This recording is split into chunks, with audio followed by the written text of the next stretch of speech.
Thank you for joining us. My name is Stella Olivia Kikoyo, and I'm the editor-in-chief of the Stellar Woman magazine. So Stellar Woman magazine is here to bring you thriving women's stories, knowledge, and experiences so that you too can learn one or two things, be inspired, make a change, thrive in your life. So today we start off our decision-making issue, and it's all about the stellar woman, that stellar woman. And today we are really thrilled to be bringing you June Dennis. So June is many things that you're going to find out. She's a leading specialist in collaborative academic partnerships, a higher education consultant, chairperson of the CIM board, marketing nerd, board advisor, and she is the founder and I think the managing director, of course, of Mountaintop Perspectives Limited. She's a trainer, she's a coach, she's a mentor. She is many things, as we are going to actually find out. And we're definitely going to learn many things from June. And I am excited, and I hope you too are excited as I am. So June, welcome to the Stellar Woman Show and the Stellar Woman magazine. Thank you. Lovely to be here. Yeah, thank you for giving us this time. And we're ready to explore more about those things and how you do it all. So who is June Dennis? Well, you've said all the things that I do in terms of my workplace. I'm a strategic marketer. I've been a marketer all my career, but I've also been an academic. I've been a tutor, and I just love, seeing the penny drop, when something, the light bulb moment in people. I just love helping and training people. So I've had those two careers really in tandem. So in terms of careers, that's my career, a marketer, an academic or trainer. I started with training, became, I hate the word academic, but a lecturer, and went through the ranks there. But obviously, like everybody, we have our lives outside as well. So I'm a mom of 2 adult children now who are both teachers, so it must have flown through. Very active in my local church and local community, do a lot of work outside of work as well. And as you mentioned, I'm chair of the Chartered Institute of Marketing, which is an amazing role to have because it's elected by the membership of the Chartered Institute of Marketing. We've got about 30,000 members. So that's quite a privilege to have, because I know I'm not the best marketer in the world, but I have marketing. I just think marketing is so important, and to do it right.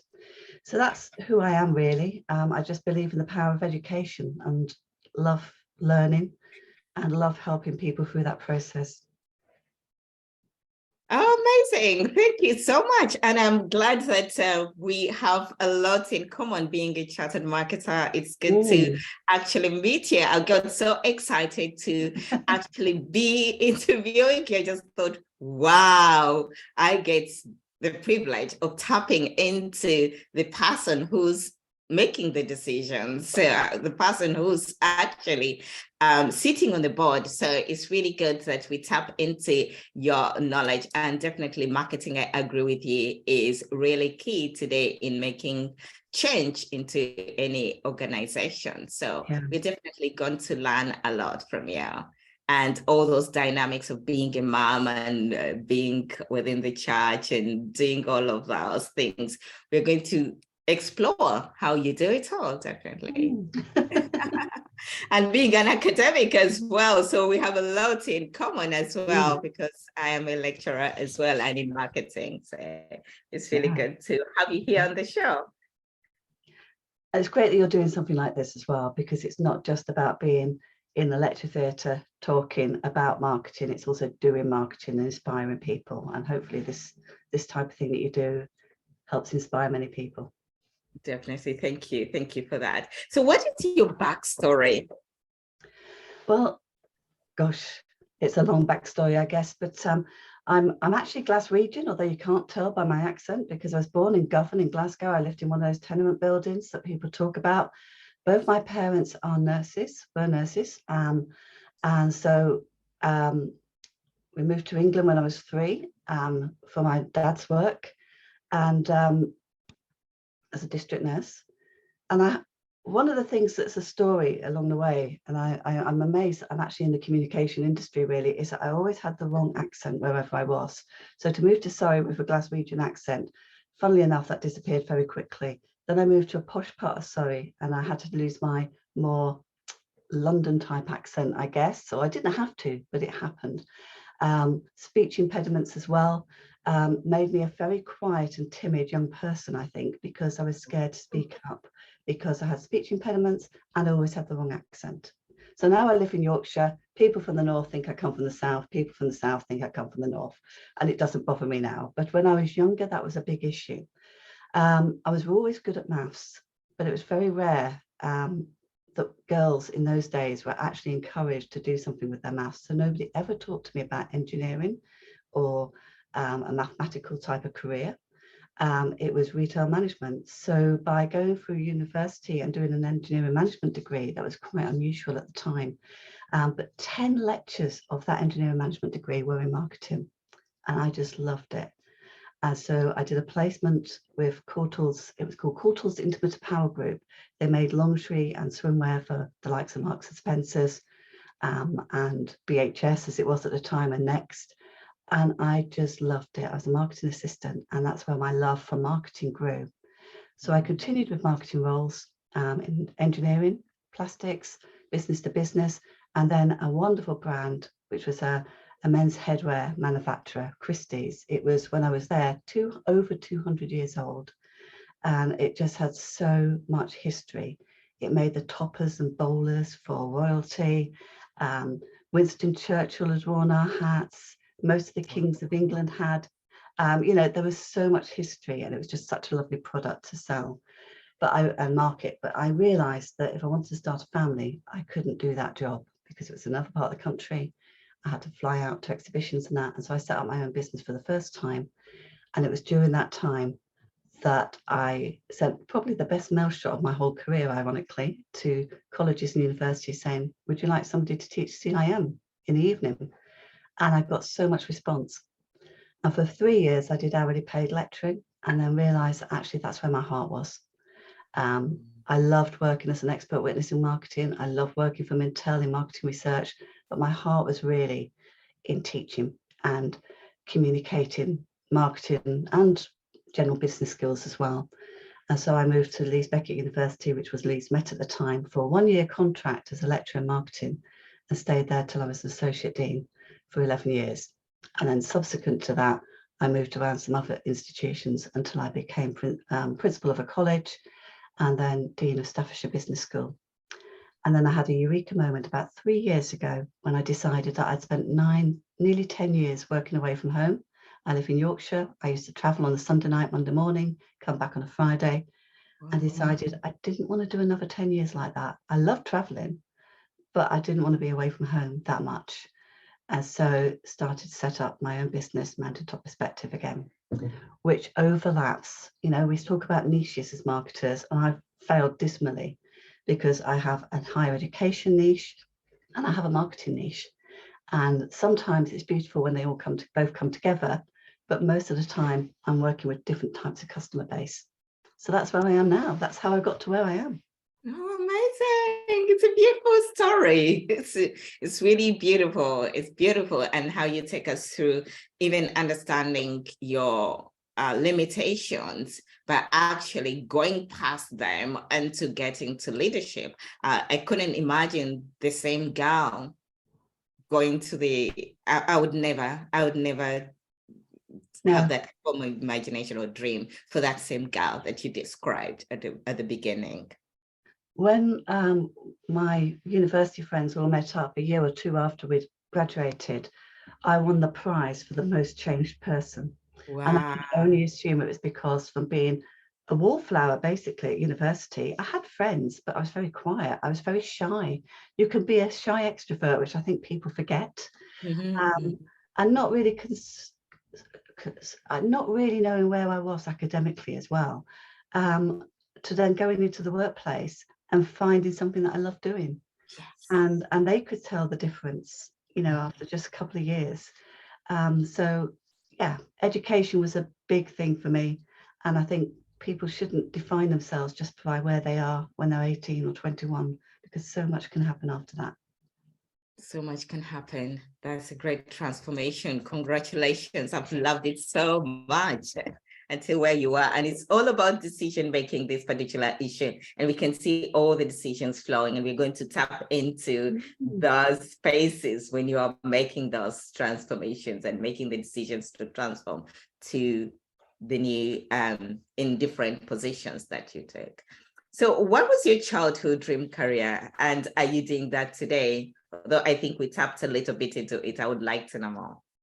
I don't know really whether I had a childhood dream. Apparently I used to teach my dolls and that, so maybe teaching was there. I do remember saying to my mum I wanted to be a nurse when I grew up, and she was like, don't be a nurse, be a doctor. You know, having been a nurse herself. And I thought probably I would go into some form of caring profession. And if I do any psychometric tests at all, you know, caring and nurturing come out very high. So maybe I am in the wrong profession, who knows? But because really I was dissuaded from going down the same route as my parents, there was no way I was ever going to do I was any good at sciences really. So, you know, there was no way I was going to be a doctor. And so I'd assumed when I got to sixth form, because we had very little career support when we were at school, I assumed that because I was good at numbers, maybe I should be an accountant. And I took that all the way through university, but then married my husband, who was 2 years ahead of me and is an absolutely phenomenal accountant and passed all his exams first time. And I just thought the pressure of competing with my husband was probably a little bit too much. And by that time I loved marketing, and I'd found a niche in marketing that didn't mean I had to be bold and brassy, you know, like you expect some parts of market. Some people are, you know, they're all out there. I could be a marketing researcher, I could do data analysis, I could do strategic marketing, and I'd found that niche. So yeah, I didn't really have a childhood dream in a way. I was, even if you looked at my A-levels, you'd go, what the heck is she going to do with those A-levels? You know, I did geography, French, maths and economics. It was sort of like, ugh, all over the place. But, you know, it comes to us at some point. Some of us have a vocation from a very early age, and you can see that. And most of us have to work our way through by knocking on doors. And I was definitely a door knocker. Oh, great. Thank you very much. Thank you for letting us know about that. So this, the theme for this issue is courageous decision making. So reflecting on your own life experience, which you've covered for us here, how important is decision making in both your personal life and in business? It's so important. If you don't make decisions, you're making a decision by not making a decision, if that makes sense. Yes. It's sort of, you just float along in life as float along in business if you're not prepared to make decisions in a timely way. And I think many people are scared of making the wrong decision. But what I've learned over time, and I'm sure this will be a thread all the way through, is that it's more important to make a timely decision with the information that you've got to hand, obviously. It's more important to make a timely decision than not to make a decision at all, even if that timely decision ends up wrong. Or not the best. And there's very few decisions as well that are so critical that there is only one real solution, or that you can't amend it a bit as you go along. So yeah, if you decide to marry somebody, that's pretty critical, you know, that you can solve it, but it's not nice, you know. So you have to be certain, don't you? But there are a lot of decisions that you make that don't have a completely right or completely wrong answer. You just have to make the best judgment. And the biggest mistakes I've made in my career is not making decisions quickly enough, rather than not making a decision, or should I say, rather than making the wrong decision. Yes. Timely decisions. I hope you're all listening to that. That's great. Thank you very much. So how do you start your normal working day? Oh, yeah, okay. I get up. I think that's probably how I start. I do my best work in the mornings, definitely, but I struggle to get up, and I'm not somebody who gets up at, I mean, I have to get up at 5 o'clock in the morning when I was driving down to Wolverhampton or Staffordshire or whatever, but I'm not somebody who gets up early and does loads of stuff beforehand. Although probably when I had young kids, it's amazing what you do, isn't it? You've got the washing machine on, dishwasher on, you've got your kids dressed, you've filled in the forms, you've done all sorts of things before you've even thought about yourself. But I'm not in that part of my life anymore. So I've just learned, I put the alarm on for the time I definitely need to get up. I have my breakfast. That's one thing I would always have. and I have a little bit of a quiet time. But no, I don't do exercises. I haven't gone out for a 10-mile walk beforehand, and I haven't certainly woken up at 4 o'clock in the morning. That's just, I can't do it. And therefore I don't feel guilty about it anymore. I use my downtime, which is about 2 or 3 o'clock in the afternoon, to do some of the things that maybe people might do first thing in the morning. So if I want to go for a walk, I do it at 2 or 3 in the afternoon, because actually I'm neither use nor ornament when I'm on the keyboard. So I've just learnt my rhythm. But yeah, I mean, one of the things I did during lockdown when I started up my business was try to have networking events that started at 8 or 9 o'clock in the morning, to make sure I got up, even if it's just half an hour before, to make sure I got up to attend those meetings to start the day. Because if I didn't have something to be accountable to, in all reality, I might have been still in bed at 9 o'clock in the morning. So that's a weakness. And it's something that, you know, I'm sure many other people actually have, but don't actually admit, because we all think the successful business person has to be up 3 hours before they need to, doing all sorts of different stuff. Yeah. Good. Thank you for letting us know. So it's generally you have your own schedule that is not what is normally talked about, but it works for you. Well, just about. I would love to get up earlier. Honestly, I would. But it doesn't work. It doesn't work. Yeah. You have to know yourself. So you are the founder of Mountaintop Perspectives. Why and when did you make the decision to start this consultancy? And was it a courageous decision to make?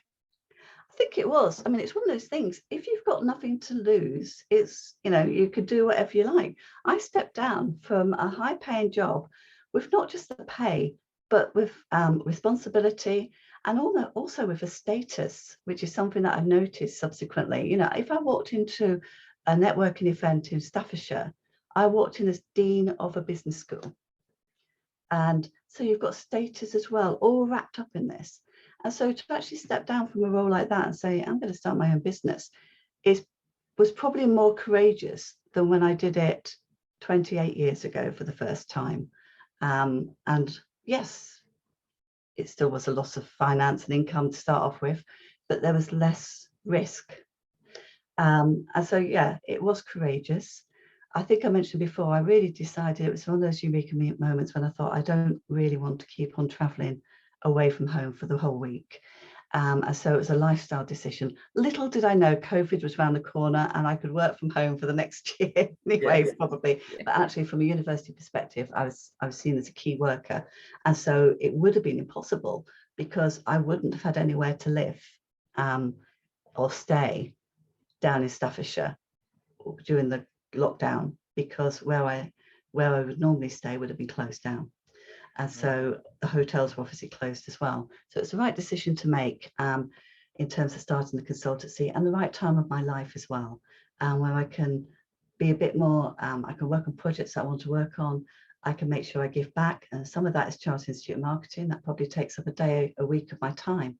I couldn't have done that as a dean of a business school, but I can find the time to do that. I could find the time to near my local community, just down the road. It's got one of the highest youth unemployment rates in Europe, not just in the UK. And so I help people, even if it's just helping them write their CV or do a little bit of practice for interviews or whatever. And I've got time to do that. So that was actually the reason why I did it, was to have more that cliche work-life balance, although you'll still see me working at weekends and at nights, but more work-life balance, to be with the family more, and to just have a little bit more breadth in what I can do and energy to be able to do it. I felt like I was on a treadmill, you know, get up in the morning, go into work, stay there till 9 o'clock at night, leave, have something to eat, go back into work for 8 o'clock in the morning. And it's not healthy.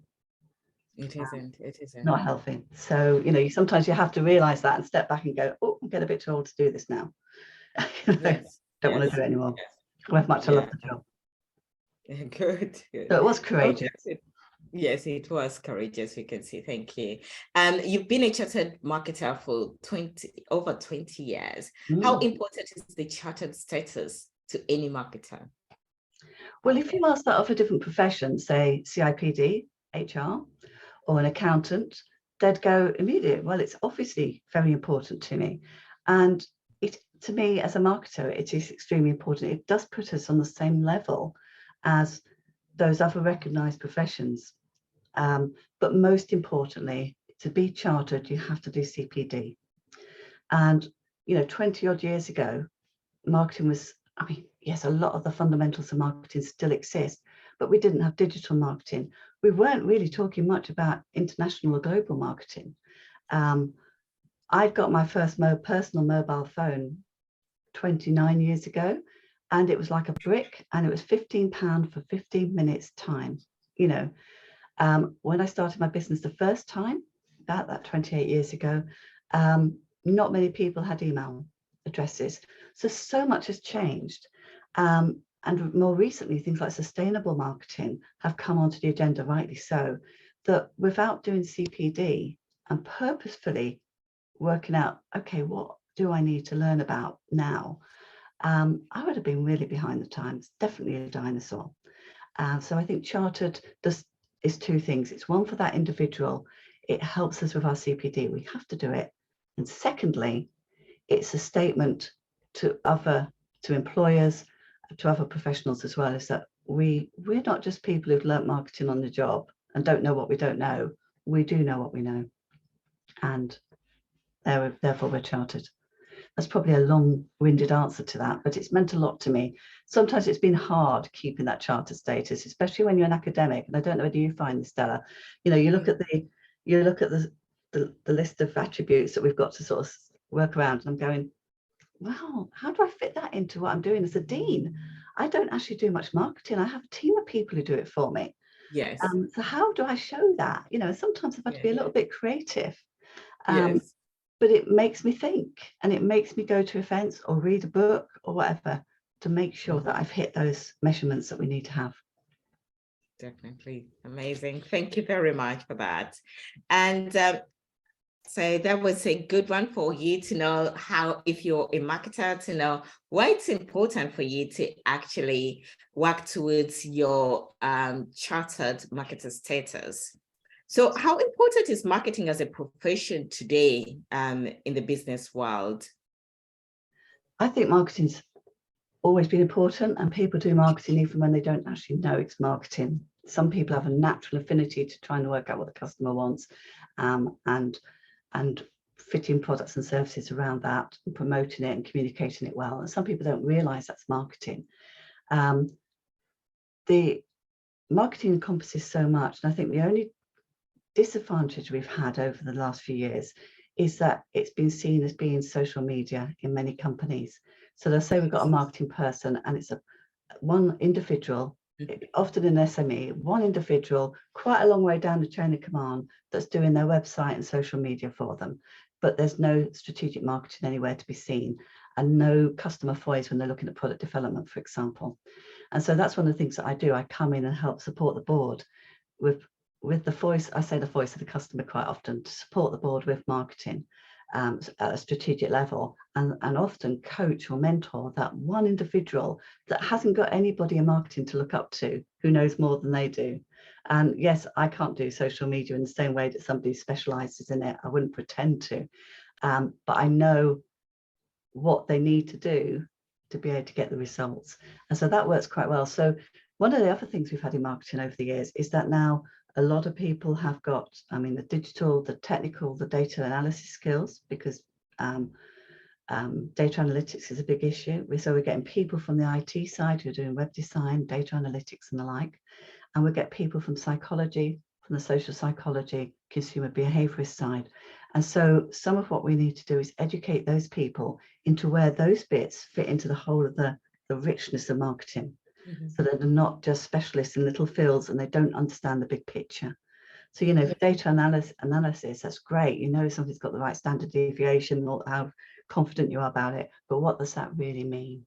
How does that affect how we serve the customer? What new customers we could be looking for? What new markets? And if they get to understand marketing in its wholeness, they understand their role. It's not just churning out data, but actually doing something with it. Yes. I'm quite passionate about that, really. I don't see it as a threat that people are coming in from outside business schools doing marketing. It's just that we need to educate people more about what it's about. I definitely agree with you. Being also a tutor on the Chartered Institute of Marketing, when you get your students, you find that they see marketing from a smaller perspective, a narrower perspective. And many times when they see the whole framework where marketing fits, where their role fits, you get a lot of oh, wow, I knew that. I mean, we start off with, they might think it's social media or advertising if you're lucky. And then you say, well, that's part, let's just look at the basic marketing mix. That's part of promotion, just one part of promotion, one part, which is one part of the marketing mix. Yes. Which is one part of the whole of the concept of marketing strategy, because segmentation, targeting, positioning, there's all that, all that other aspects as well, sort of earlier on. And they don't get that. All they see is that bit that attracts a lot of people to marketing, to be fair. They see the publicity, they see the advertising, they see the fun creative bit, and they don't realize that's like the tip of the iceberg. Yes. And there's so much else about it that makes that you're only successful with that tip of the iceberg if everything else is there as well. Exactly. So that's really true. And people thinking that because on social media it's all about posting, showing your face, and that's all, that's marketing. They say, I'm a marketer, I do marketing. And when you ask, what do you actually do? It's just posting. And the concept of marketing is and really what does upset me is when small businesses in particular spend thousands of pounds on a marketing expert and then get nothing for it, because that marketing expert's just alleged, and I say expert in inverted commas, has just literally taken a few £1,000 to just do a few bits, or might be doing too much for them. So if you're a small micro business, you really can't be doing a huge advertising campaign, for example, and they haven't honed it for the actual business themselves. So we've got a duty as well as marketers to make sure that we don't overpromise to clients if we're consultants about what can happen. And some of my expert witness work has been about that, agency client relationships, where agencies have promised the earth and then it hasn't materialized. And we've got to be really careful about how we do briefs and write our proposals to make sure that we can actually do what we say we're doing, because we have a duty of care, I think, as a professional. So yeah, definitely we're on the same wavelength in terms of what marketing's about anyway. No, very good. Thank you very much. And you've been able to answer the next question, which was, how can small and medium businesses benefit from professional marketing? Oh, so much. I appreciate that most of the time they can't necessarily afford to have a full-time marketer and probably don't necessarily need it. But at some point, to make sure their business has got longevity, they do need to have people that they can use as sounding boards that actually understand what marketing's about. And my only concern is that they don't end up spending thousands of pounds and seeing nothing for it. They need to make sure they're talking to the right people who have got the right credentials as well. And then that person should be, I mean, if somebody told me, I get it all the time, and I'm sure many of your listeners do, that you get these emails saying, we can increase the number of leads you get to 100 a month. And I'm like, I only need one a month, and I'm really happy, type of business that I've got. So they don't understand. And actually, I get emails like that coming to my Chartered Institute marketing email address. We can help you with your marketing. Do you know who you're talking to? Now, that doesn't mean to say we get it right all the time, but we're certainly not going to be responding to somebody who says, a generic sort of, we can help you increase your number of leads by 10% or 100% or 500%. And you go, you really don't know who you're talking to. You haven't known who your customer is. So we've got to be careful with that. Definitely. Great. Thank you very much. And what inspired your decision to specialize in intellectual property, client relations? So intellectual property is my expert witness role. It really was being in the right place at the right time. I worked for Mintel as a freelance report writer for them. So I did a lot in the 90s. So it's a long time ago. I did a lot of their clothing reports because I'd come from the clothing industry. And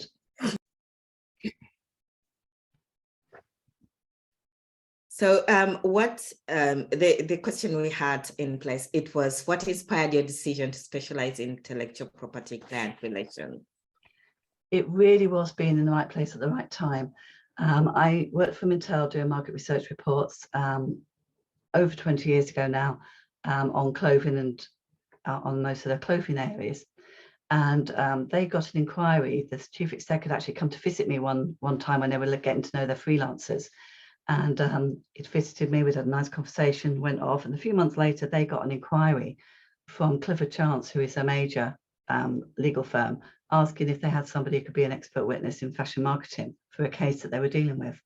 And so the chief exec put my name forward.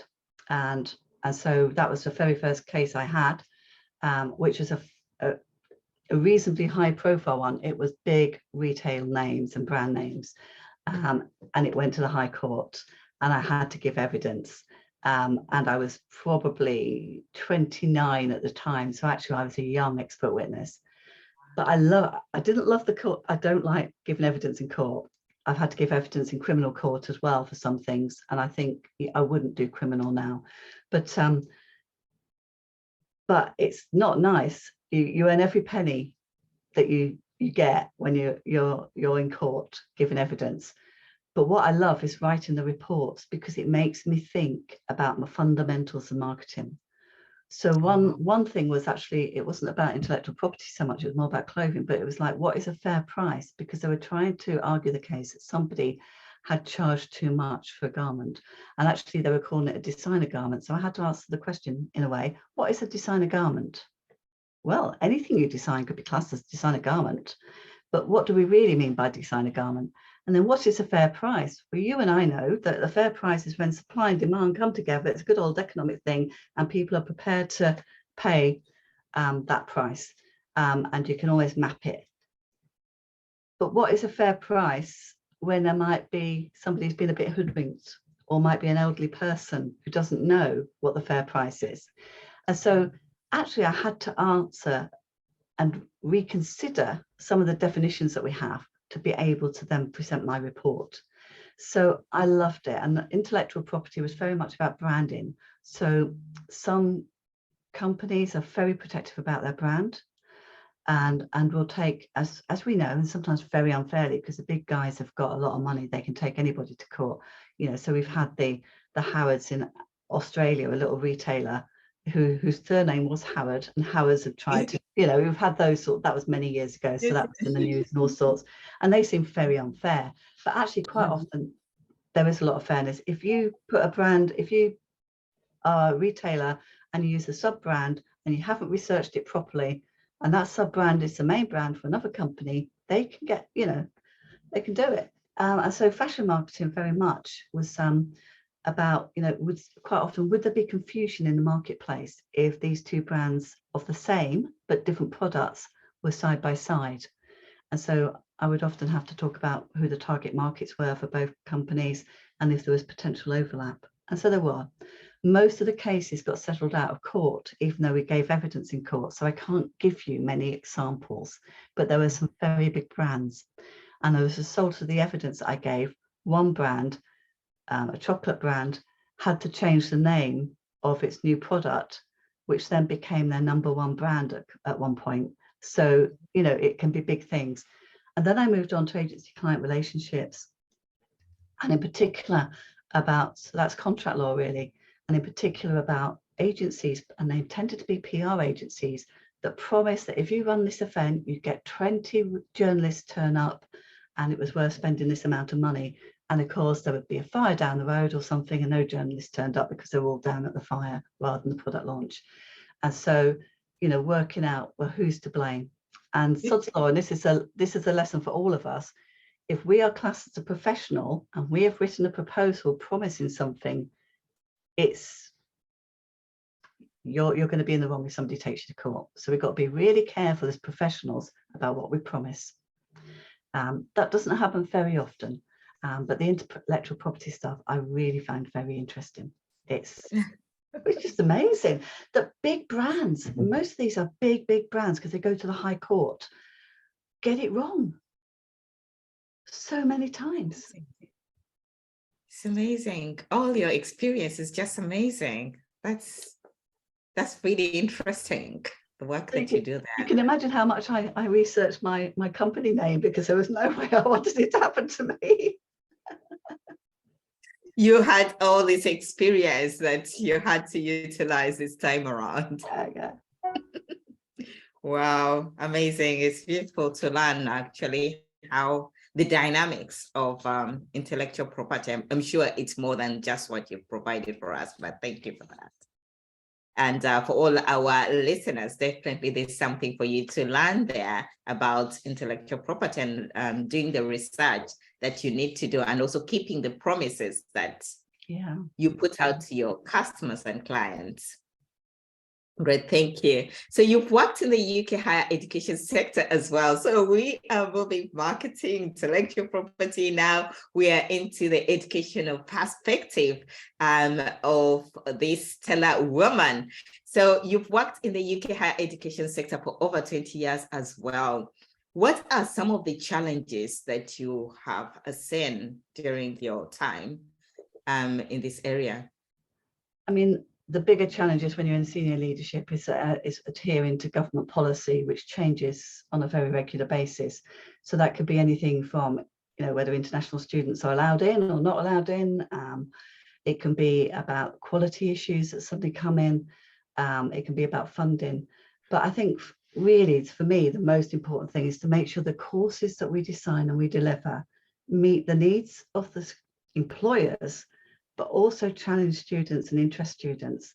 And I mean, we've got some examples of areas where we've struggled to get people onto undergraduate courses. So like logistics, transportation, those sort of things. Because actually, even data analysis, if you said to a 17-year-old, would you like to do a degree in data analytics? You'll get loads of money at the end of it. They'll go, no, that's boring. I don't want to do that. They might end up in it. So, but degree in esports, because we did one of the first esports degrees in the world, certainly the first esports degree in Europe. Everybody wants to do a degree in esports, funnily enough, because it sounds exciting, but we have to make sure it's challenging and that they can get a job at the end of it as a result of what they've learned. It might not be because of the subject that they've learned, it might be the skills that they've built up. So, if you do a military history degree, you may not do a job in military history. You'd be very fortunate if you do, but what is the skill set that you're building up? So, but we have to challenge students and help students develop. And with the concept of students paying fees and therefore I'm a customer, I deserve this. Sometimes it's very easy to start to make it easier and more comfortable when that's not what university is about. And the other big challenge is working with a diverse group of students. All the universities I've worked in have had a very diverse group of students from demographics, background, learning styles, international nature of the cohort as well. Some have got huge caring responsibilities on top of that. And we need to be able to work with all of those students so they can perform to the best of their ability, and that they feel known and supported.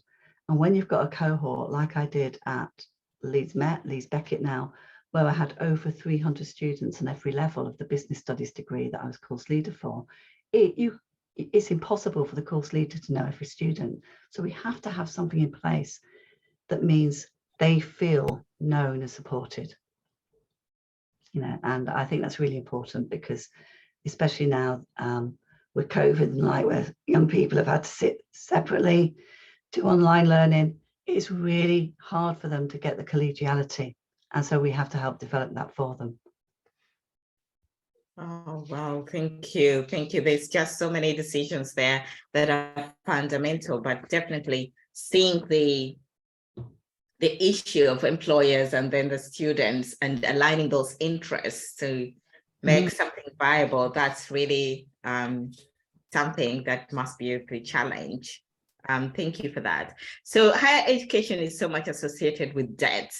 When people hear university, they start to think about debt, especially parents. What advice would you give to parents and their children who are scared of getting into debt, and yet definitely they would have interest in the degrees or diplomas or whatever they have to get?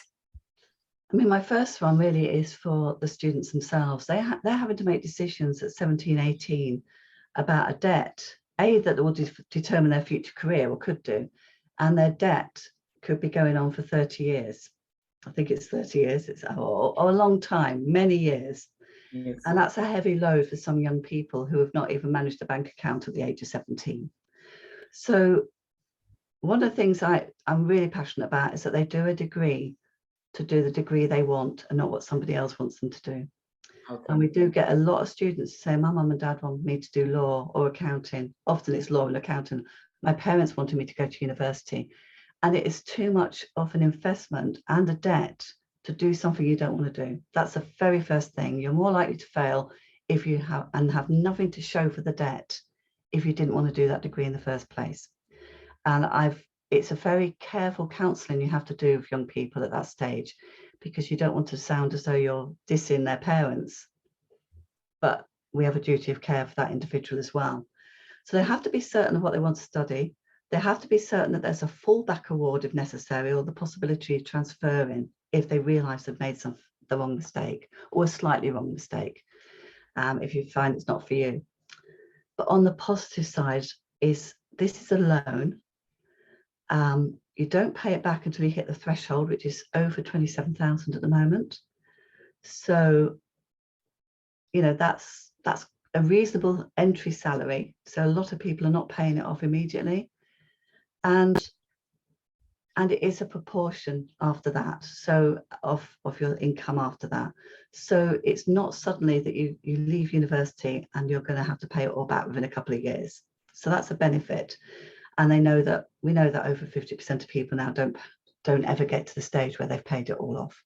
So to a certain extent, I would say it can go back a mind. But if you really don't like the idea of a loan, then you can study for a degree apprenticeship where you're earning whilst you're studying.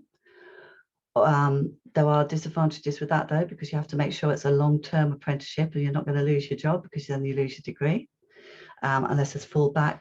And another way is to go for the professional qualification routes. And I love hearing stories with CIM, for example, of people that graduated with their level 6, level 7 qualifications through CIM who left school even without A-levels. And then they're able to do a top-up master's. So there are all sorts of different ways. But for parents, I said, don't worry about it. Just make sure that your young person is doing the degree that they want to do and has got a good chance of doing it. Because if you hothouse them to go into a university where they're going to struggle, it's not going to come out well for anybody. That's great advice there. And I'm sure it will you've given all the options. First of all, understanding that it's important for the young person to choose a degree that they are really interested and keen to do. And I think for parents, I would have an issue, because I think for parents, because they are thinking about the likelihood for the child to get the income that they desire for them. And that's why they push them into particular career paths rather than what the child is capable or interested in. And there's that bit of conflict that the parents could have. Yeah, but definitely that's good advice that you've given there. And I'm sure it will release lots of parents and lots of young people. And it's really hard as a parent. When your child is 18, they're an adult, and we have to start stepping back, and it is really hard. Even when you're going around universities, when they've decided what course they want to do. In fact, my elder daughter didn't want me to go around the universities with her because she knew I'd ask the hard questions. My younger daughter was fine about it, but your open days, I'm sure you have it, it's the parents that ask the questions, not the prospective students. And we have to support our young people and make sure they help them make the right decision for them. But we also have to step back a little bit and let them start to make decisions too. And that is so hard, so hard. Yeah.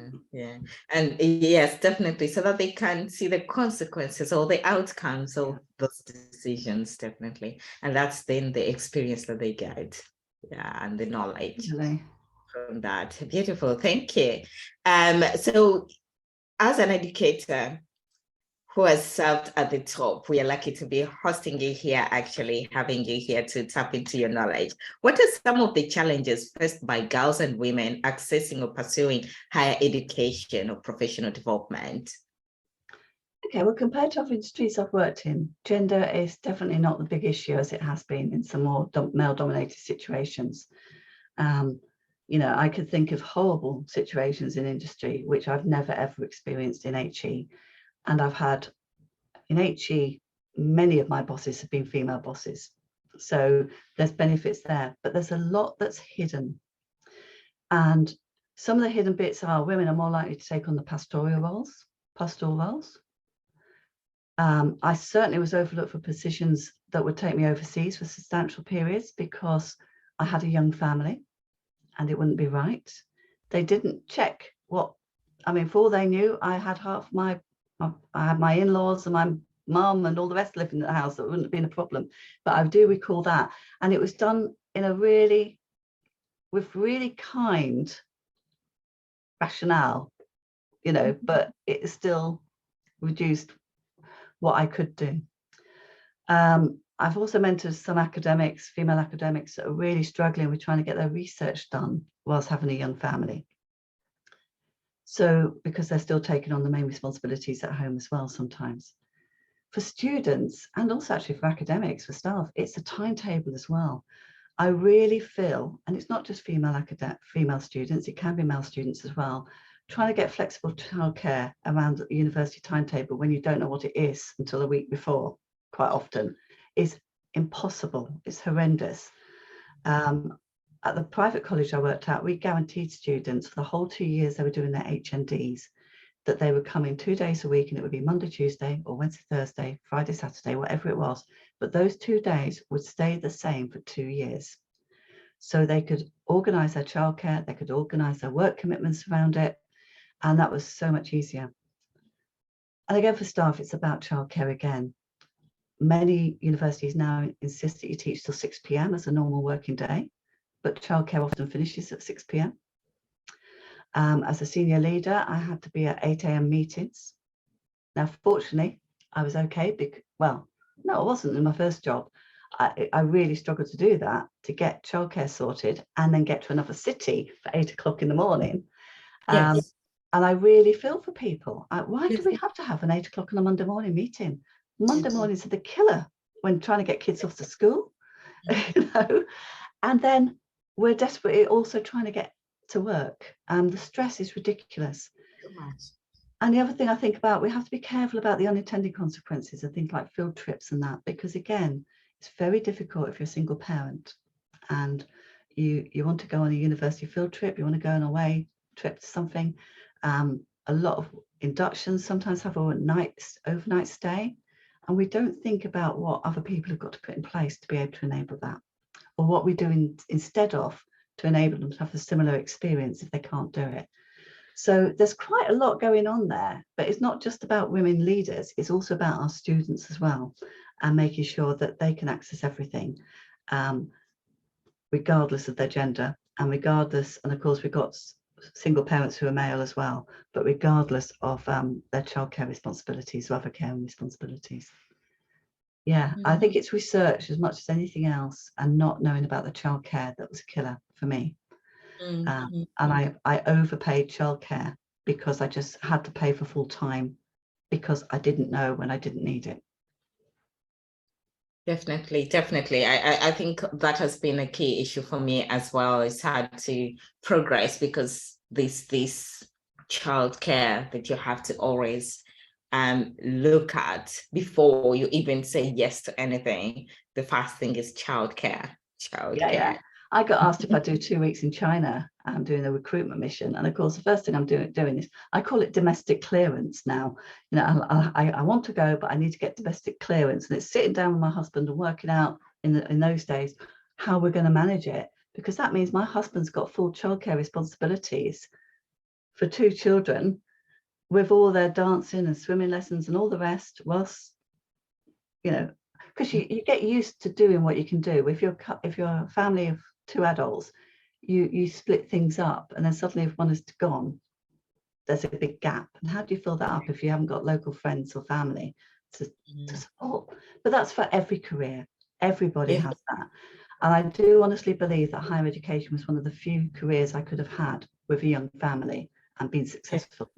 Honestly do. I don't think I could have done it had I been in some of the more very business focused organizations. That's really true. Definitely. Thank you. So as a person in the top leadership, you have several top leadership positions.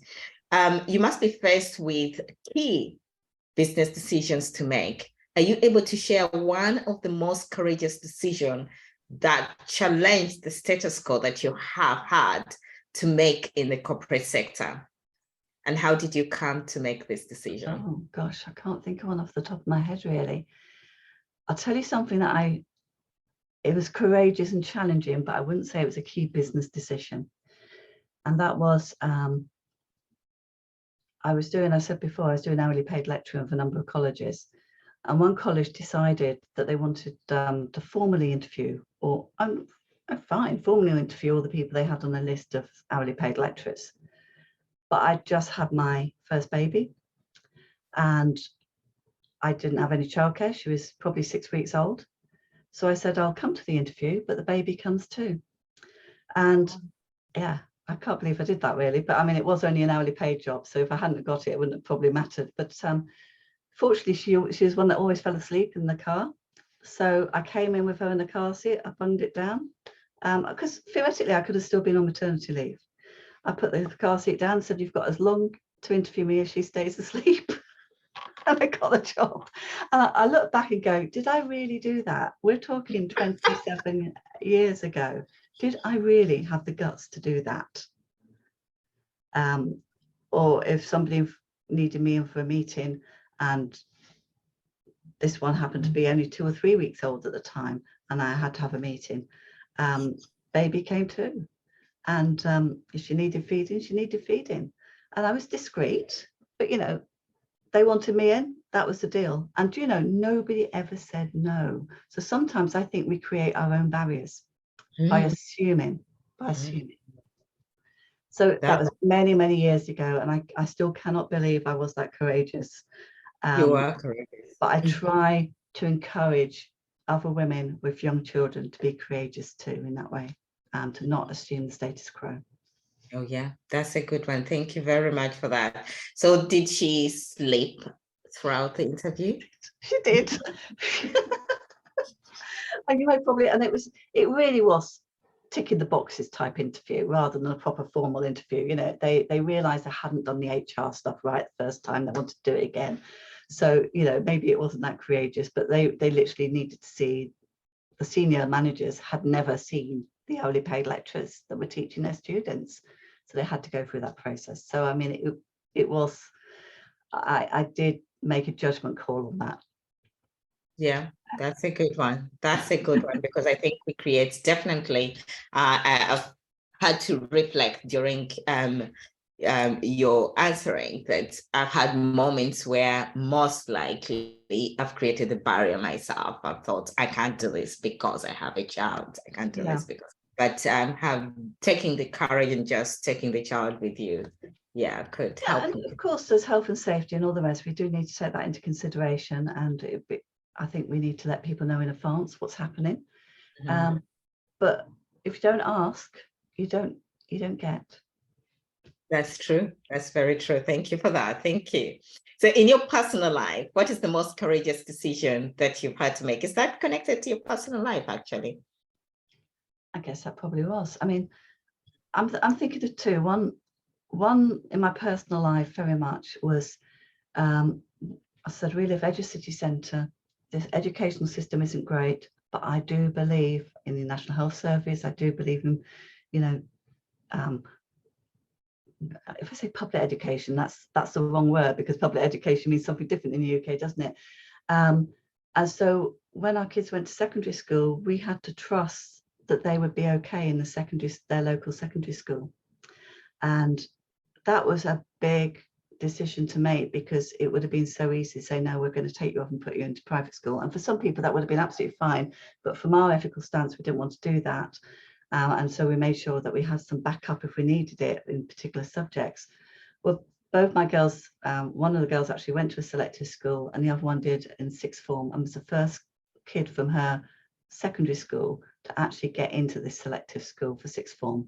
So, but there's a big trust there about, are we doing the right thing? Because all our friends had moved away from the centre of Bradford to the nice leafy suburbs to get their kids into other parts. And we just felt that if you do that, you just have a flight of the middle class people out of an area, and then you're just damning that place. So that was a societal thing.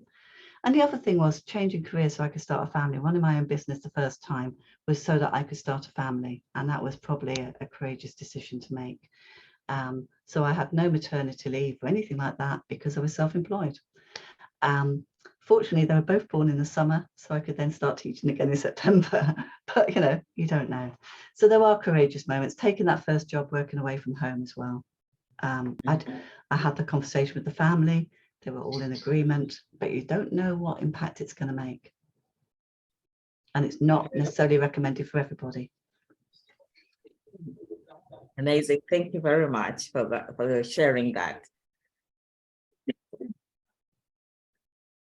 So as a chair of the CIM board and the CEO of your business, what are some of the challenges you face when making important corporate decisions? Okay, it's a non-executive board. So we only meet up really for those meetings, which are 4 to 6 times a year. And I think with any important decision making, it's making sure, ensuring we have the appropriate information to hand to make judgments, that everybody has a chance to express their views. So that's something in the last year as chair I've tried to make sure happens. I've learnt that quite often it's useful to get people's views come to me before the meeting, you know, and then we share them at the meeting so we can start to see what the pattern is, because quite often it's he who speaks first, and it usually is a he, but it could be a he or she who speaks first, tends to guide where the decision's going to go. And it's usually the person who's got, you know, is more outspoken, and we need the reflectors. We need the people who've got the deep thinking to be able to have their voice and to be able to get that earlier rather than later. So I've actually found, I don't do it for everything, but getting, you know, asking people to respond in writing to me before a meeting helps me then know who to ask first for their viewpoints, or I might even share all of those views so we see them all at the same time. But certainly it's about making sure we've got the right information, everybody can express their views, and that we bring people along with to the journey, because if you're making a big decision, you need to know the background. You need to know how it's come, or how this recommendation's come to us. And sometimes it comes out of the blue and you go, where did that come from? Didn't know that was a problem. And so what we'd be doing with the CIM in particular is start creating the journey. So if somebody knows they're going to bring a paper to the next board, we introduce it at the board before, so people can start to think about it and before we then make a decision, if time allows. But it is about, and it's only something I've really, really picked up in the last few years, is getting everybody's voice and making it equal to the person who speaks the loudest. I think it's great. It's really great. How you ensure that you tap into everyone's, you've talked about the reflective people, the deep reflectors, the ones who will take time to respond. And the fact that you know that the ones who speaks fast is actually going to guide the meeting. And yeah, that's definitely something that if you're in a top decision, in a board, you have to be really aware of. Yeah. And I've become more aware of it, having been a chair of a board. No, definitely. That is great. Thank you very much for sharing that. So bias is one of the elements that can affect the quality of decision being made. How do you minimize the effect of bias in decision-making process? Yeah, that's a really good question. And it's something that I've got to, I'm in the business book club that I've been in for the last 2 years. And this book, Thinking Fast and Slow by Daniel Kahneman, I don't know if you've read it. You can't see it really there. But there's a subsequent book as well that I read recently that I just can't find at the moment. And it made me question how I think, because sometimes you think, oh, I've got, somebody will come into my office, ask me a question, I give them an answer. It's just like that. And I think I've given them a brilliant answer. And this book questioned, well, how did you get to that quick answer? And sometimes it is experience, and other times, how do I know that I'm not biased myself? So I went through this lot like, whoa, how do I know I'm making the right decisions? But really, it's all about getting that objective information as much as anything else, and making sure that you can critically evaluate it. So, if you get a flaky paper, or it seems like a very subjective paper, you've got to look at what isn't in that paper that should have been in that paper, and try and get that information, and certainly getting more people involved. I have to tell my staff whenever I start a new job is that I think aloud. So I will make a suggestion, and I've learnt by my mistake that then people go, oh, the boss has said this, we better go and do it. And actually, no, it's a suggestion. Now let's hone it together and see if it will work, because I need other people's input. So getting people more involved. But I know at some point a decision has to be made, even with conflicting viewpoints. And that decision is the manager or the chair, whoever it may be, that has to make that final decision based on the information available. Yeah, at some point, definitely you have to make that decision. You talked about timely decision making as well. So yeah. So what would you regard yourself as, an intuitive thinker or a reflective thinker? Annoyingly, I'm both. So yeah, I will do that intuitive. As I said, somebody comes to the doorway, asks a question, intuitive response. But my whole doctorate was a reflection. It was an autoethnography. So obviously I could go right to the far end. Although I love numbers at one end, I can certainly deep dive into reflection and that process there. And I've written book chapters on reflection. But if somebody had asked me a number of years ago, I would have said, oh, definitely I'm intuitive. I'm more of an activist. I don't sit down and reflect, but I love my own company. I like reflecting. And sometimes I will say to somebody, I need to think on that because my first answer is not going to be the best. And it's just knowing that and remembering that on occasions. So yeah, I'm a bit of both. Beautiful, thank you. So how do you foster a culture of decisiveness? Of course, you've talked about timely decision in your life and in the workplace. How do you foster this culture? I know if I don't make a decision there and then, usually, I have to diarise it, otherwise it'll never get done. And that's from everything from booking a concert to go to see a concert. If we say, oh yeah, we'll go to that, if I don't make a decision, it won't get done. And then 6 months later, we'll go, oh, I wish we'd booked that. Right through to obviously something to do with a strategic decision for the business. So if we're in a meeting and we're not able to make a decision, or I can't make a decision by myself on something, I try and diarise it to make sure we come back to it. Because if I don't diarise it, it just disappears. Oh, wow. I love that. I love that. I love that. I haven't been doing that. It just stays somewhere in the cloud, but diarising it is good. Oh, and also I now use my phone as an audio recorder and everything, because if I have a thought, I put it on my phone somehow, whether that's audio, whether I type something in, because it just disappears. And sometimes those little things that come through your mind when you're not expecting it are often the solution to difficult problems that you've been trying to solve. Very good. Very good. I hope you are all listening and you can tap into that. I love it. So how do you have a process you follow in making important work decisions? I think I've learned, and it's not so much work decisions, but when I've had to make judgments. So for example, if you've got a student complaint or staff member complaint or not so much grief, I've never had a grievance, but that type of thing, is you have to get to know what the real problem is. Because often the first issue is just surface level, and there's actually something much deeper. So you have to do your research and get to know in terms of making the decisions. So I try and gather all the information I can, get people's opinions. I try to foresee what might happen with different approaches, but you can never totally get that right. and then make it, then you have to bite the bullet and make a judgment and a decision. As I said before, few decisions are absolute. You can sometimes come back to some, you can sometimes adapt them if suddenly more information comes to light or something out of the blue happens that you hadn't expected.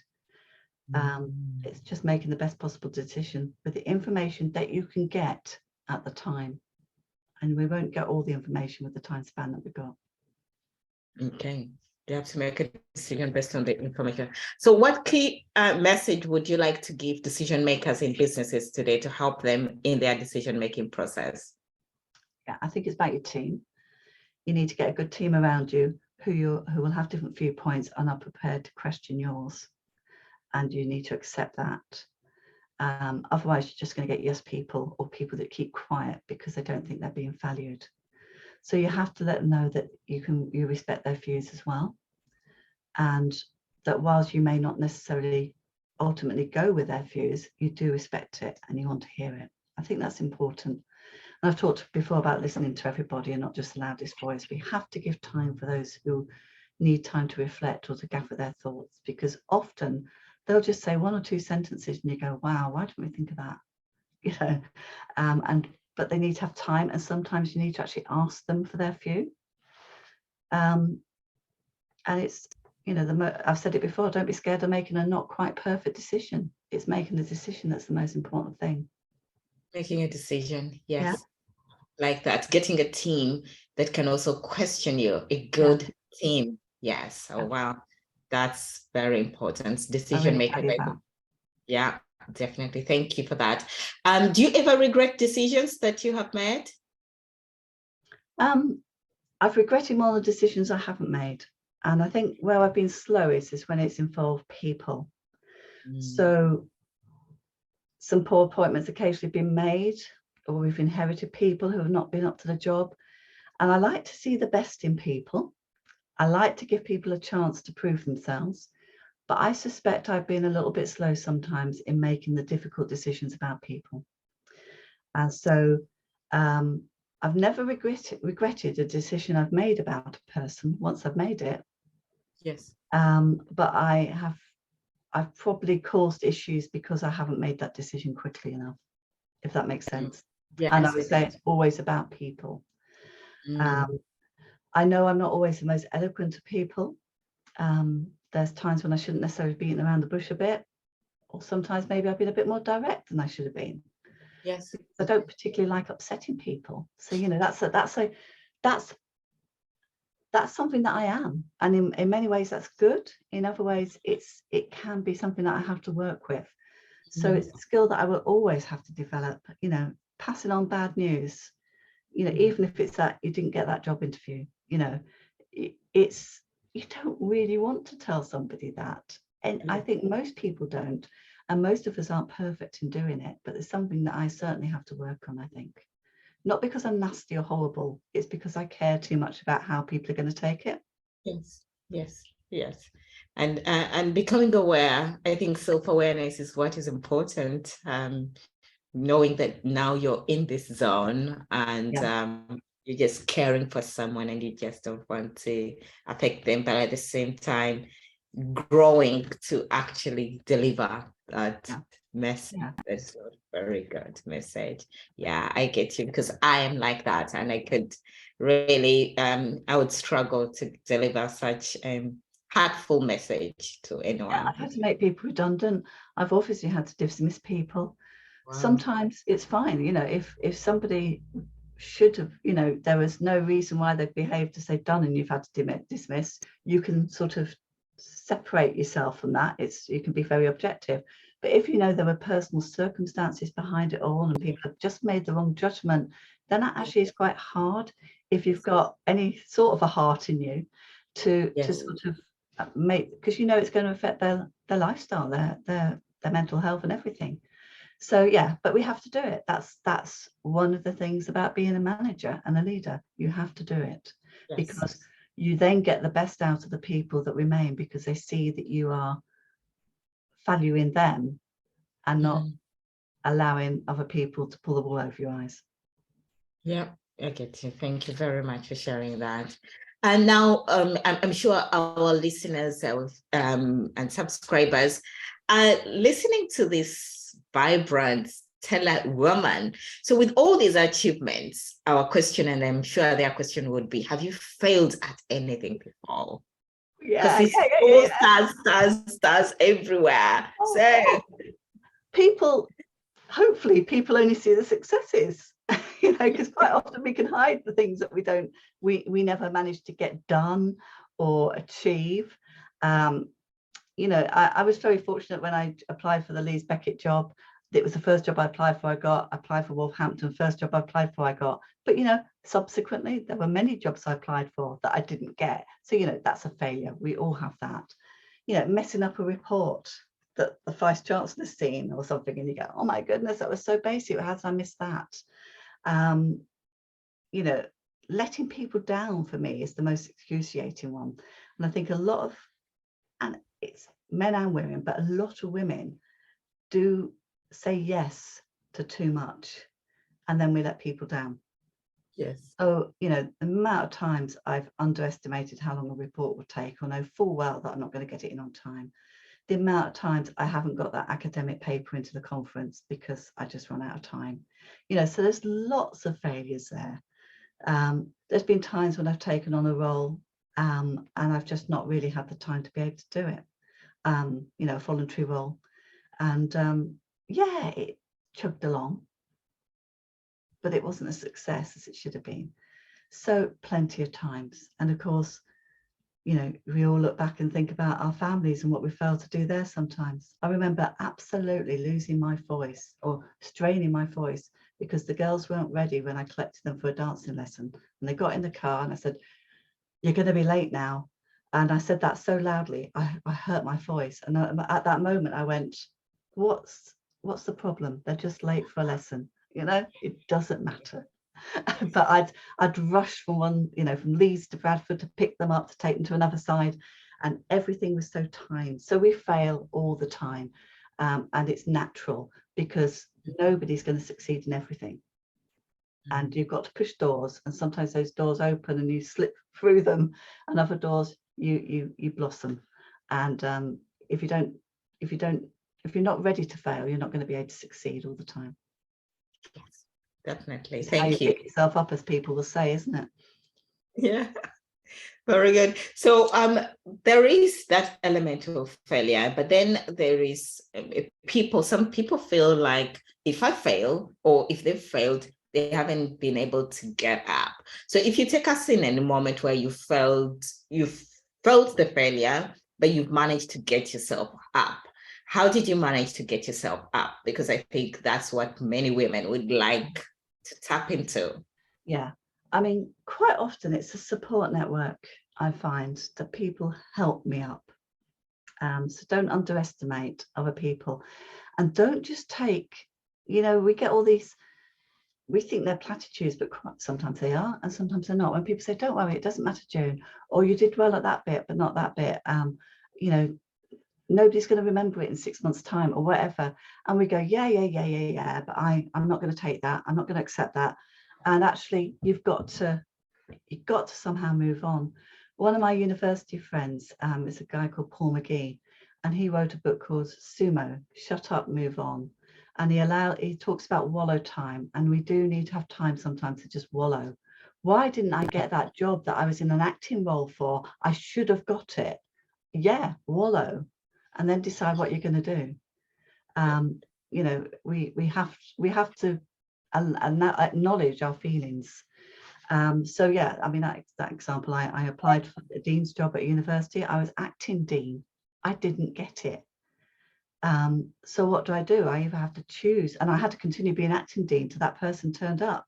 I have to either choose to continue that wholeheartedly and then decide what I'm going to do in going back to my substantive role. Can I cope with that? Can I work with this other person, or do I move on? And, you know, you have to then make a decision, because you can't keep on just wallowing and going, blow it, I'm just throwing everything away. But it was other people that helped me as well in terms of getting my mindset back on track. And I stayed there for another 2 years. I loved working with the guy, but then I moved on to a job opportunity when it was offered me. You know, so So it was fine, because we're not defined by what we do, you know, and we have to remember that. I think it's important. That's, I think, a key nugget to take away. We are not defined by what we do, but I think we identify with all of that, and that puts us down. Yeah. Especially if it's a failure. Thank you very much for highlighting that. So you're a mother, an educated businesswoman, a board member, advisor, mentor, all of these things, a trainer. How do you do it all? Probably don't really. And also up until last year, I was doing my doctorate as well, you know, and one of the reasons why I did step away from the Staffordshire job was so that I could spend more. I was going to be timed out on my doctorate if I didn't finish it in a year. So I had to do it. So, you know, sometimes you don't do it all. And it was my doctorate that kept on getting extended and extended and extended. I have a cleaner. I've had a cleaner for before my kids were born, so probably 30 years, still the same person. Great friend now, she's been to the weddings and everything, but I have a cleaner. We have somebody who mows the lawn. I don't always get to events I would like to attend. You look at my background, and I was going to move to another room, and then I thought, no, this says something about me, because you can't be good at everything, you can't do everything. This is my elder daughter's old bedroom. It was in Disney princess colours, pink and blue. She's 27. We haven't decorated. Downstairs looks fine. Upstairs, okay. So most people will have to have taken shortcuts somewhere. Yes. You know, and it's just working out what you're prepared to take shortcuts in or not do, and what you can value. Also, a lot of these things interact. Yes, I'm an educator, but my business is about education and about marketing. I'm a board member, but it's about marketing, it's about education. I don't train and coach and mentor every day. They happen occasionally. So it's trying to find things that dovetail all in together, so you're not doing completely separate things. I still don't know, and I still am in awe of many women with young kids and how they manage it. And I still don't know how I did it looking back, because that's when I went through the promotion routes as well. And I don't know how I did it, but I will say children are the best time management tool. If you know you've got to get out of the office at 5 o'clock in the evening because you've got to pick them up at 6 in another city, you will leave at 5 o'clock in the evening. If you've got nothing, like I have nothing now that I have to stop for, I suddenly go, oh, I'm hungry. Oh, it's 8:30. I better go and make something. So, you know, sometimes having parameters to work in, I think, are really important as well. And then listening to other people and knowing when they start to say, are you doing too much? And, you know, reflecting on that. It does come as a cost. So for me, my cost is I don't do enough exercise. Since I've worked at home, my diet has got a lot better, because when I worked by myself, it was just, I'm back at 9:30, what do I eat? And so you have to make sure, I mean, you can't really give up. You do need to give yourself time. And women in particular, you do need to feel like just because you're working, that isn't your me time. Your me time has to be in addition to that. Because I know I felt that, well, I'm working full time, so I don't deserve to go to the gym, to go for a walk by myself, to read a book by myself, to do a hobby, because actually I've chosen to work. But that's a really bad mindset. We choose to work. We may have family or friends or other relationships, but we also have to look after ourselves. And that's the bit for me that got squashed. And yeah, and I would definitely counsel people not to squash that. Be selfish with your own time. Amazing. That's a good one. Be selfish with your own time, women. Be selfish with your own time. That's really true. Thank you very much. Who is your ideal stellar woman? Oh, their attributes. Yeah, I'm going to give you a lady who probably most of you have not heard of, and she probably wouldn't know that she's a stellar woman to me. And that's a lady I met when I was at Staffordshire University, a lady called Carol Shanahan, who is owner of Synetic Solutions, which is a big sort of IT data type company. But she's also bought with her husband Port Fell Football Club. because she realised when they moved their head office from Synetics next door to Port Vale in Burslem, which is part of Stoke, she realised the social need to have the football club and what the football club did for the local community, and that it was a thing of bringing the local community together. And it was in a bad place. So her and her husband bought it. And she has turned around what you would expect an owner of a football club to be like. So Port Vale were the first to say that when COVID happened, they were the first to say, despite they were potentially in the playoff situation, that they would no longer run matches because of the health and safety for their own supporters. She's got such a caring, she runs charities and the like as well, such a caring responsibility. And she's just shown a different way of leading a male-dominated group. And she looks like your typical grandmother, you know? Really? And she is a grandmother, she won't mind me saying that. But she's got so much about her. And the other lady I would say, which is very similar but completely different sector, is Jacinda Ardern, the PM of New Zealand. I just love the way that she has redefined what a prime minister can do. You know, regardless of her politics, and I don't really know what politics are actually, but just seeing how she expresses herself is amazing. So they're my two sort of role models. But I think Carol, because when I first met her, she was so unassuming and she really did look like a cuddly grandmother. And there's this amazing woman within her. Oh, amazing. Thank you for giving us those. And what are the attributes you would give for a stellar woman? Sorry, could you say that again? What attributes, like characteristics? So what does Carol, for example, what are those attributes that she has that we can take away? She sees a big picture. She has a concern for the local community, for individuals, members of staff. She is prepared to challenge the status quo and the norm. And she's prepared to make big decisions. Amazing. Thank you. Big picture, big decisions. Yeah, care for the community. Those are some of the things that you can integrate into your life. So if you had to go back in time and meet your 15-year-old self, what key message would you share with her? Oh, gosh. I think have confidence. Believe in yourself that your characteristics are not are still worthy in business. You know, I don't think there was any confidence at all. I didn't know what I was going to do. I knew I was vaguely academic, but never the best. And yeah, it's confidence and be prepared to, just because you're shy doesn't mean to say you're not going to get friendships. Oh, definitely. I know. You should do with that. Blessing. Confidence is key, really. Yes. Yeah. And it comes from within. It comes from within, really.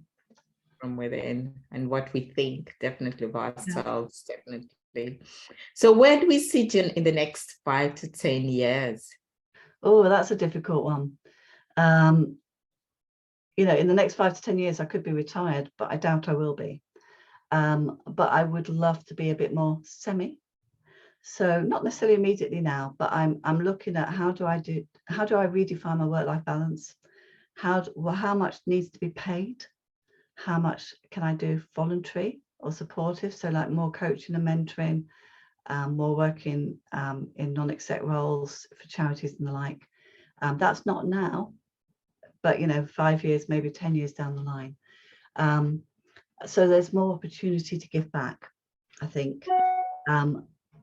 But the next few years, up until 5 years' time, it is going to be mainly still doing what I'm doing. I would like to focus more on one sector, whether that be marketing or higher education. I don't know which way that's going to go yet. Oh, I want to keep on learning. I mean, that's it. I want to keep on learning. Definitely. Best wishes for that. Definitely. Do you have a life mantra? My immediate response is not really, but I think one of the things that does drive me is I want to be the same June wherever I am. So this sounds a little bit morbid, but I've been to so many funerals of work colleagues, for example, where when you find out what they've done outside the workplace, you go, is this the same person? Is this the same person? And I want to be the same person wherever I am. So I'll give you an example. I mean, this is a really tiny example, but like, probably unfortunately, any little baby that's born in my church probably gets a crochet blanket from me. That's about the length that I can go to. And I can't crochet much else, but I can do crochet blankets and scarves. Oh, wow. That's and nice. I thought, why am I not doing that for the babies that are born to my team? Why do I stop that giving that I have, whether that be buying somebody a bunch of flowers, buying people coffee or tea? Why do I stop, or just doing a thank you card? Why do I stop that outside of the workplace? Because I'm the same June. So I challenged myself in that, and you know, that's a little thing. I'm sure there's been challenges the other way as well. But I suspect many people outside of the workplace do not know what I do, or have a rough idea but don't really get what I do. But I would like to think that people in the workplace know who the real June is as well, even though I might be their manager and sometimes have to give them bad news. So that's my mantra, really. I want to be the same. At my funeral, that's really pessimistic, isn't it? I want everybody who's there to know, to recognize the same person. That to me is really important. I think it is. It is definitely. That's a good one. Thank you. But in that, I also got something that I want to quickly ask you. Is there something about you, a positive or an interesting thing, that people are not aware of? Oh my goodness. I don't know. Do people know everything about you? Oh, is that? That's one of my weaknesses, is that I do have my heart on my sleeve, and I do have to sometimes remember to reel it in, June. They don't need to know everything. I could be really flippant and say I helped make the world's longest daisy chain in 1977, but to be honest, that's my little Chris thing when we have that. So that's gone now. What don't they know about me? Oh, but I think you've talked about caring, the fact that you create blankets for every child that is born. You haven't seen what they look like, though. I don't care. I don't care. It's the time that you create to give that. That's amazing. That's really amazing. With all that you do to create time to do that, I think it's... You know, it's funny. I started crocheting again when I was getting on trains to go down to London. And I thought sometimes my mindset is not one that I want to work, but I want to do something. So reading and crocheting, if you're doing little squares, you can do with somebody sitting next to you. And I knew I needed a creative outlet, because again, that's something that can disappear when you're so busy. And yes, I love making cakes, but you know, I'm not great. But crocheting is something that I can do. But what people don't know about me, I really don't know. I can't think of anything. I'm sorry. We'll probably finish this and I'll have an idea, and I'll have to ring you up and say, oh, it was such and such, but I can't think of anything. Okay, so thank you. Any book you would recommend in decision making for people? Well, I found that book that, as I said, Thinking Fast and Slow, heavy going but challenging, about we can't assume our brain automatically goes into proper decision making mode, you know, and that was very challenging to me. And then another book that has been very challenging, and it's helped me in terms of the breadth of my decision making, so not decision making per se, is Donut Economics by Kate Raworth, because she looks at the way we have to consider the wider environment in our decision making. And what was that? It's called Donut Economics.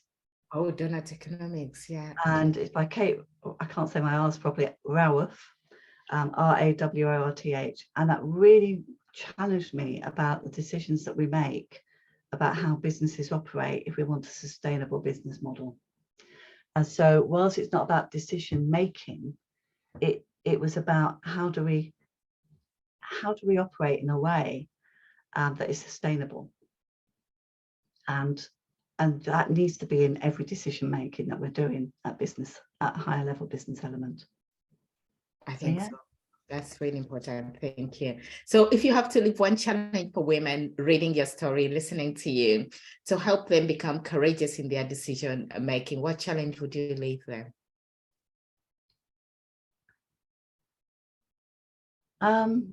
Well, the challenge would be involve other people, I think. To me, the challenge for all business women and business people is be yourself, not somebody else. So like in my case, if you love to gift, keep on gifting.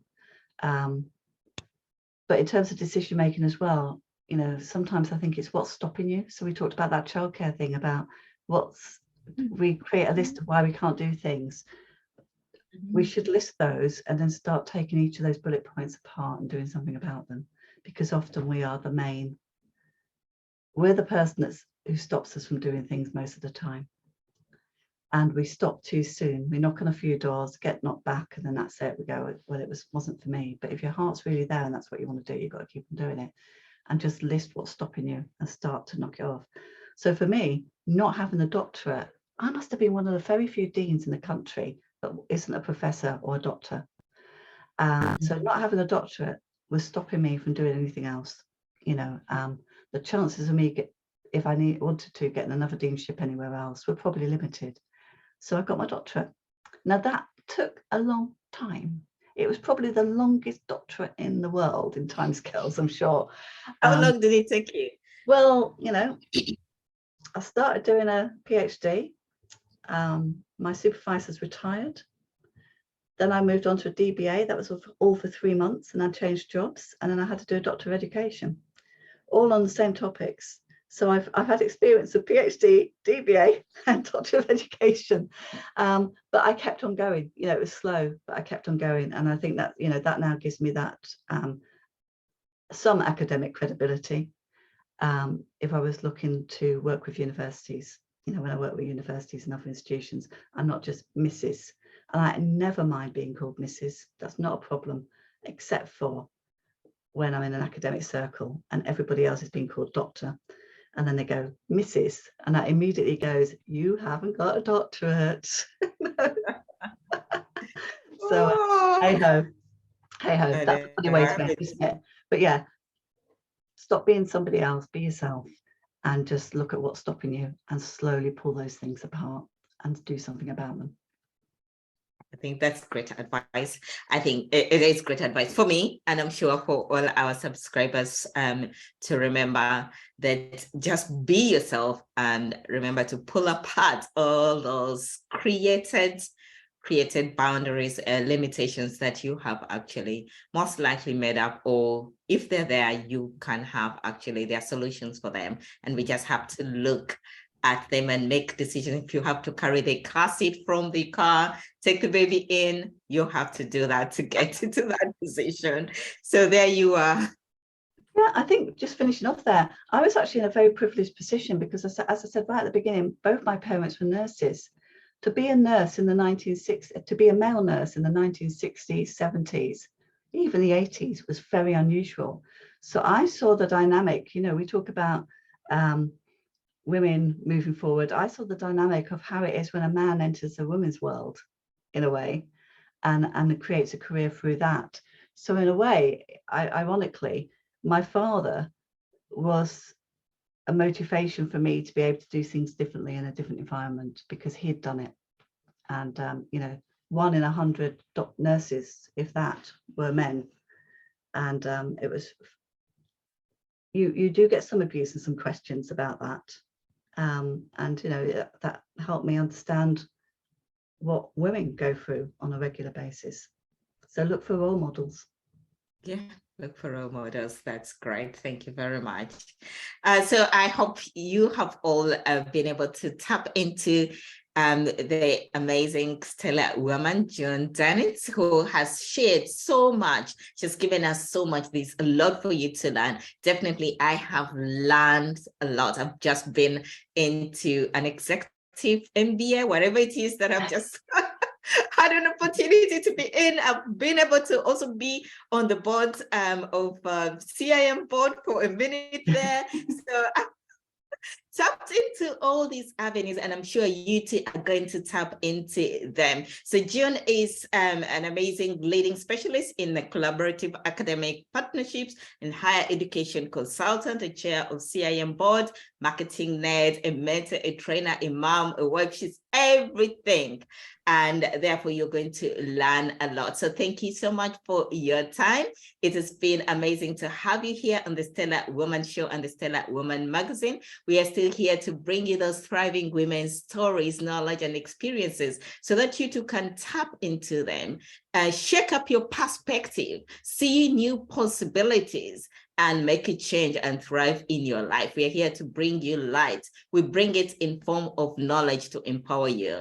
You don't allow yourself to stay in a particular position because you think you can't move. You can see from someone's story, see yourself through it, make your own, craft your own dimension, and rise up and soar to whatever heights that you want to go to. So it's been amazing. It's been a great time to have you here. Until next time, thank you and goodbye.